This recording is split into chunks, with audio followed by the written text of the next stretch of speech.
Good morning, Bucknutters. It is Thursday, October 22nd, 2015. This is the Bucknuts Morning 5 and change. If it's Thursday, it can mean only one thing, a visit from Steve Wiltfong, Director of Recruiting for 24/7 Sports, fresh off a trip to the mothership in Nashville, Tennessee, feeling very 2-4-70 this morning, Steve, I'm sure. Beautiful morning here in Indianapolis, fall morning, orange and red leaves. I'm driving, running errands, got my smoothie that my wife made me in the console here. Just smiling. I'm in a great mood. We're going to start off today talking recruiting as always. It would not be the Bucknuts Morning 5 and change if we did not dedicate some time to your friend and mine, Kareem Walker, the running back out of New Jersey, who, maybe knowing that we needed ratings for the Bucknuts Morning 5, issued a statement recently about his status across the board. You've talked with Ohio State about Kareem. Kind of bring us up to speed of where you really think this stands. I have to admit I'm not hopeful, or particularly hopeful, Walker ends up in the class with the commitment of Antonio Williams, but he addressed that. I talked with Ohio State sources about Kareem, but first, Alex Gleitman went to Kareem Walker's game last Friday, and Kareem Walker said the usual, I'm 100% committed to Ohio State. He's not 100% committed to Ohio State, but that's okay. And Ohio State's okay with that. But everything behind the scenes, Kareem has been very good with Ohio State, from what I've been told. And the dialogue with the Buckeye staff remains positive and strong. He just is going through the process and taking his visits and looking at other schools. And such is the case with any kid that's committed to a school that's taking visits. You can look at the 5 visits and quickly cross off a couple of them and say, well, he's not going there. He may like that school, and that school is doing a nice job of recruiting him, but he's not going there. Michigan is a legitimate threat for Kareem Walker, in my opinion. Am I predicting that he's going to flip to the Wolverines? No, but there's genuine interest in Michigan. There's connections to that Michigan staff now. And so he has interest in Michigan, but everything with Ohio State has been as good as it can be under these circumstances, with the dialogue with the Buckeye staff, from what I'm told. And so we'll see how the rest of these visits shake out, and we'll see if he even gets back to Michigan for an unofficial. Another Jersey guy that we've talked about ad nauseum, Jordan Fuller. I had thought that Jordan Fuller's ship was sailing away. There was even some crystal ball activity, I believe, on your part that may have indicated as such. But they are interested. I mean, there's no question Ohio State is super interested in Fuller still. Yeah, well, my crystal ball went from Ohio State to foggy. Looks like there's a little car accident here. Excuse me. Let me do a little driving maneuver here. Looks like everyone's okay. Just a little fender bender. It is Indy. Police aren't there yet. But anyway, so Jordan Fuller, my crystal ball went from foggy to, went from Ohio State to foggy. And if you read my most recent update on Jordan Fuller, Jordan says in the article that he thought he had his mind made up at one point. Now he doesn't. Well, in my opinion, he was going to be a Buckeye, or thought he was going to be a Buckeye. And now I think he's legitimately torn. So if I were to sit on Ohio State with my crystal ball, that would be a projection, and not fact of what's currently going on.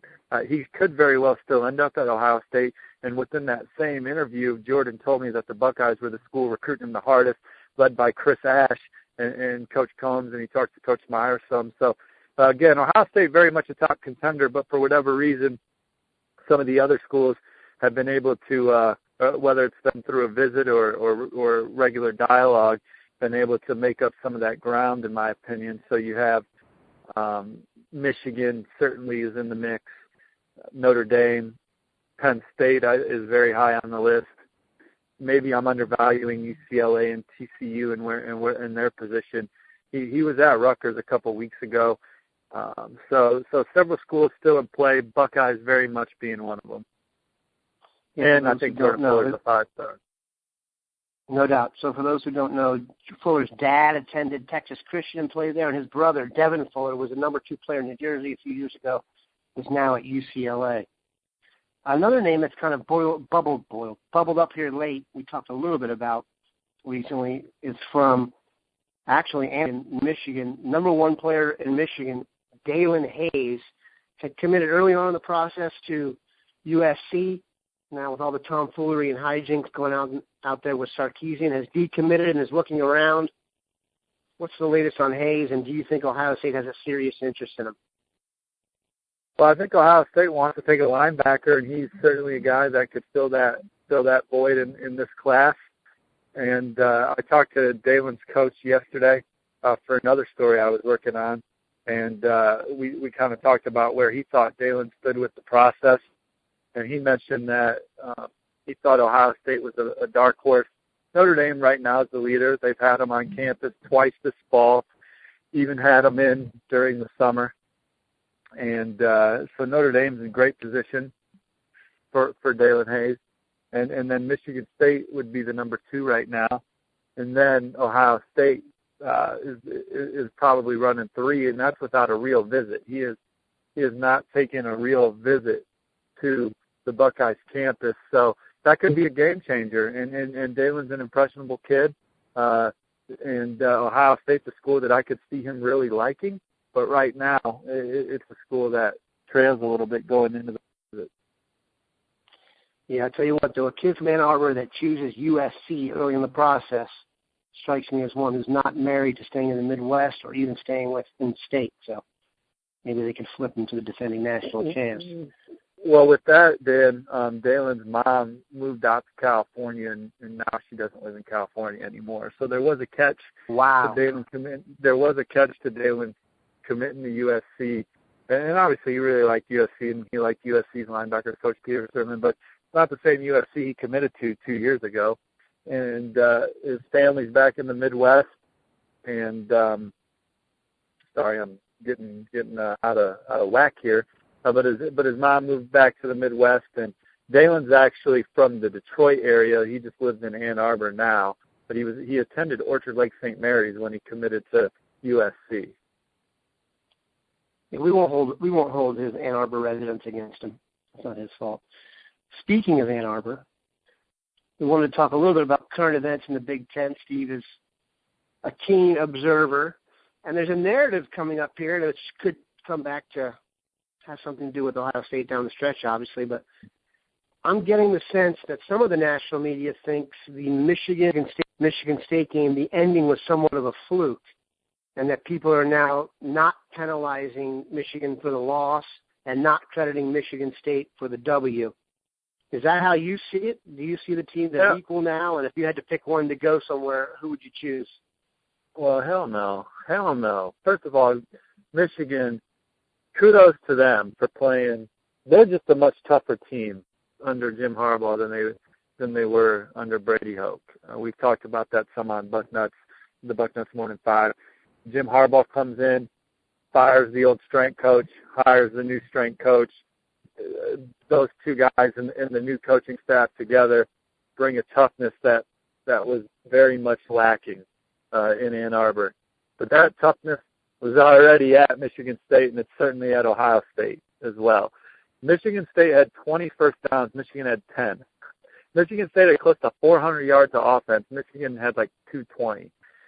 Now, kudos to Michigan for not giving up the big play in the end zone for most of the game, and kudos to Michigan for playing great on special teams outside of the obvious and freakish and unbelievable last play that cost them the game.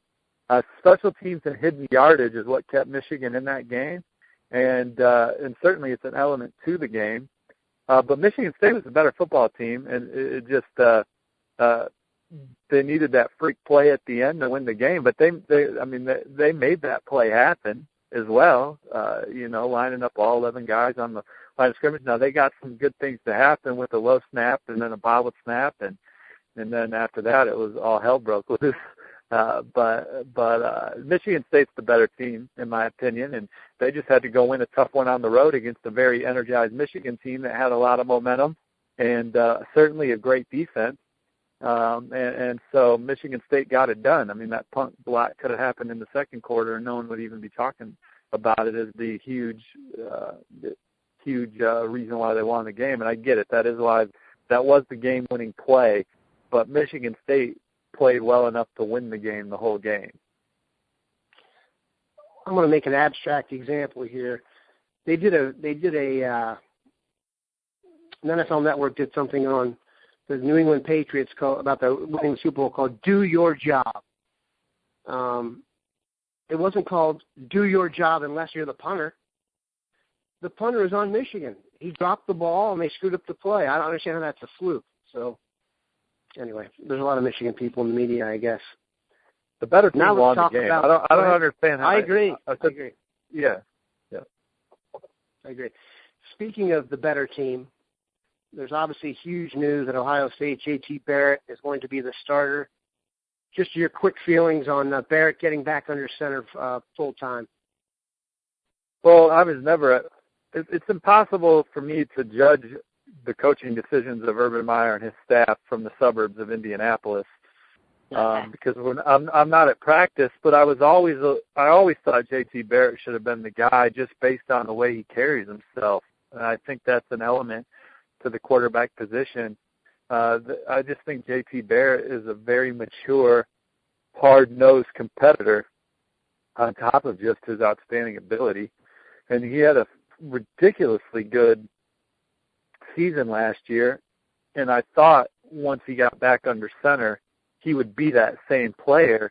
Maybe it would take some reps or a game or two to get under his belt because obviously he didn't look like that player when he got to play earlier in the year in relief of Cardale Jones. But I always thought there was something different about J.T. Barrett when I got to spend some time around him at the Elite 11 this summer.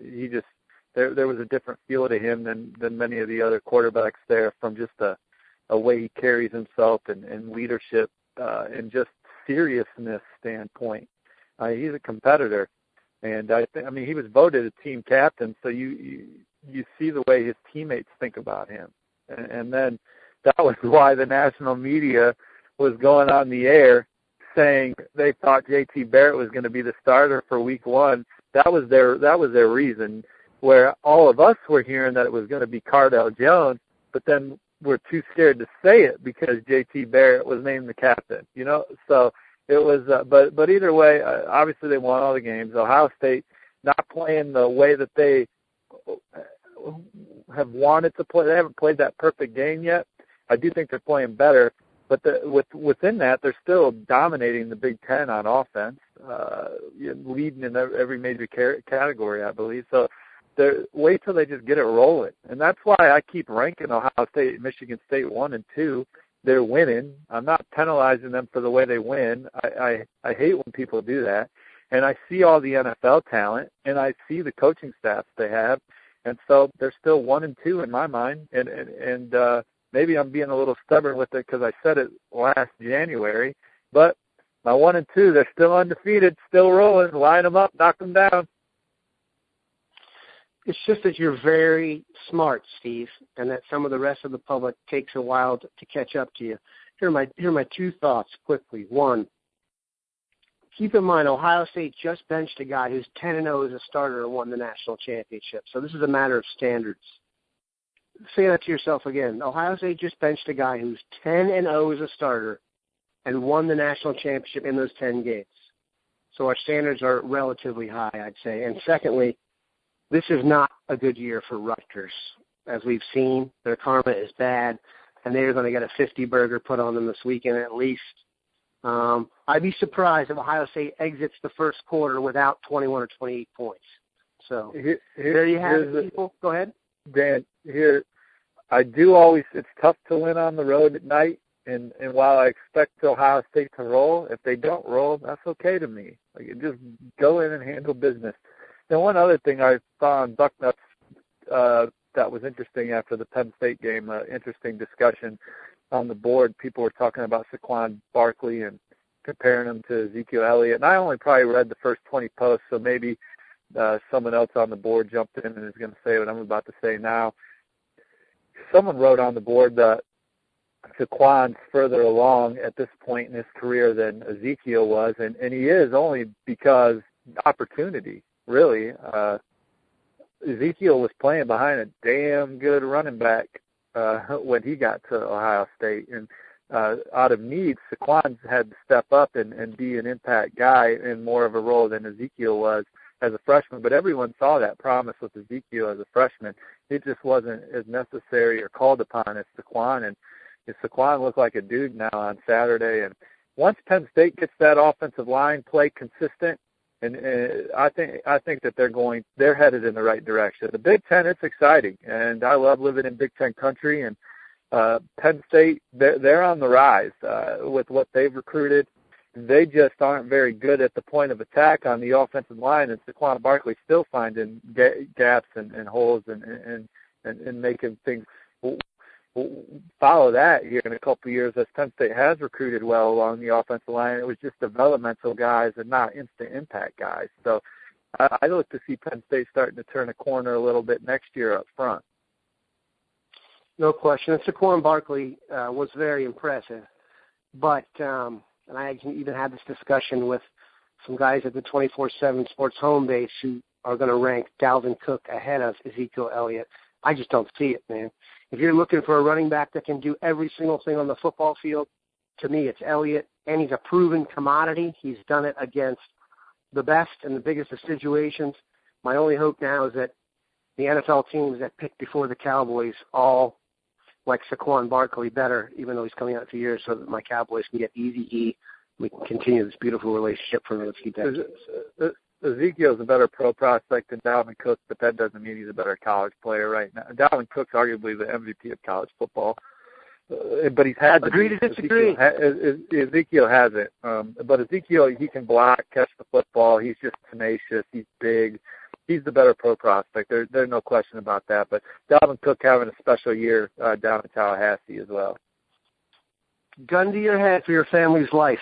You're going to have Ezekiel Elliott in the backfield for you or Dalvin Cook? Well, I would pick Ezekiel Elliott, but I was just pointing out that I'm not mad at anyone. I'm not mad at anyone. I would vote for Dalvin Cook for the Heisman right now, with Leonard Fournette and Ezekiel Elliott certainly in the mix. But when I'm talking pro prospect or just picking people in the playground, I think Ezekiel Elliott's the better player than Dalvin Cook. But what Dalvin Cook's done so far, hell, Florida State would have 2 or 3 losses if he wasn't on the roster. Ohio State, and again, they don't ask Ezekiel doesn't have to. I think they're still undefeated. Well, hell, they might have lost the Indiana game without Ezekiel. I take that back now that you got me rolling here. What do you think, Bucknutters? Dalvin Cook or Ezekiel Elliott? Given the fact this is Bucknuts, I have a feeling which way this is going to go. But let us know in the thread below. We appreciate Steve for spending extra time on here. Have a good one.